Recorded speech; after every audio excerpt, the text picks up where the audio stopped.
Hi viewers, welcome to the first Being Dad blog. Today, Tom, we are going to start helping the girls out to make their men better birth partners and better dads, and I think we should go all the way back to the very start and perhaps help out those girls who are trying to get pregnant. Yep, okay. So how do we get pregnant? Well, I think one of the biggest misconceptions about conception is that having babies is fun, and you've been through it and you're going through it, and as you know, it's all about the pressure, and sometimes the girls can get a little bit over anxious about getting pregnant, and as a result can scare the guys off. So let's have a look at our stairway to conception. Romance gone, systemisation in. Correct. So this is about bringing the fun and the sport back into the bedroom. Taking the mindset off actually getting pregnant. Yep. And as I say, let's have a look at our stairway to conception. So what have you put together here? Well, 10 key tips to help the mums and the girls. And let's start. Number one, I think it's very important that you understand that as a guy, we've spent our entire lives trying not to get women pregnant. Correct. Now, let's say your man's 30. He's been out there for 15 years. Playing the field, chipping around, meeting one girl possibly after the other. Correct. We're assuming we're talking about straight guys here.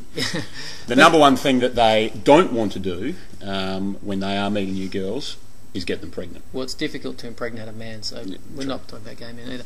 But okay, the point is here, he has spent his whole life trying not to get girls pregnant, and now we're asking him to inseminate us. Correct. So this is a very fundamental change in the man's hardwiring, and it's sort of like asking a cat to bark. So I think it's just a very valid point, girls, to remember that this is not going to come naturally to him. Yeah, exactly right. Look, a lot of the dads that we spoke to during the creation of our DVDs, Being Dad DVDs, this was an issue that they faced, that it was a seismic mental shift for them to move from a recreational point of view to a very specific point of view in terms of their sex life. Okay, point two, we'll try and keep him short and sharp. Point two is make sure he's really ready. And by that, a lot of guys off the cuff, they'll get to a point in their relationship, they'll say, yeah, I'm ready to have kids. But I think what you need to do is hit your man with some hardcore facts and numbers and points, like, schools, where we're going to send our kids to school, and then we need to get our wills sorted. Some of these things which probably he hasn't really thought about, and you really need to see what colour his face turns when you start talking about those. And if it goes a nasty shade of green, then perhaps you need to spend a little bit more time talking about it to make sure he's really ready. Yeah. Because if he's not, you're in for a long road ahead. The key here is talk. Correct. Point three, and I think this is the biggest one that all girls fail at without question, and that is, for some reason women think that we want to know when you're ovulating. The reality is we really don't. It comes back to that pressure situation we were talking about a little bit before.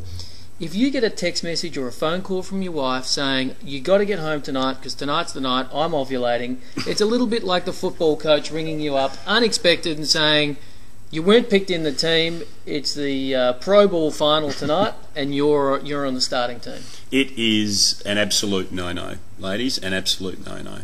There is no bigger turn-off for a fella to have to think about that sort of stuff when they're in the process of making love. So let's concentrate on the month. We're obviously trying to get pregnant. Let's not tell him what day we're ovulating. Let's just try and have as much fun in the bedroom as we can. Obviously, you know what the key dates are, and you can really sort of build up to them, but let's not let him know. I agree. Absolutely. Well, good that we're agreeing on that one, Tombo. Point three, let's be realistic, girls. For a lot of us, for a lot of people, it takes a long time to get pregnant. And whilst we all go into it hoping that we're going to get pregnant quite quickly, like the Spears girls who seem to... on a weekly basis. Look, it's very true. We found, after talking to a lot of dads in the Being Dad DVDs, that the guys were surprised as to how long the process actually took to ultimately get their partners pregnant. In very few cases, there were a very small number of dads that found out that once they started having the conversation with their wives and partners to have kids, they got pregnant very quickly. But the vast majority of dads that we've spoken to, it's taken a lot longer than they've thought, and that's something that you need to think about and manage as well. And from a man's point of view, when we say that, yeah, okay, let's have kids, we're not actually putting any time pressure on it, and guys don't really care whether it happens this month or next month or the month after. We understand that as women, once you decide to have a kid, you want it yesterday. Yeah, correct. But he doesn't, and the more pressure you put on by getting upset every month that the more it's going to slow the process down. The more it's going to freak him out. So, girls, give yourself the time and try not to, as I say, it's all about the pressure, and we're hopeless of pressure.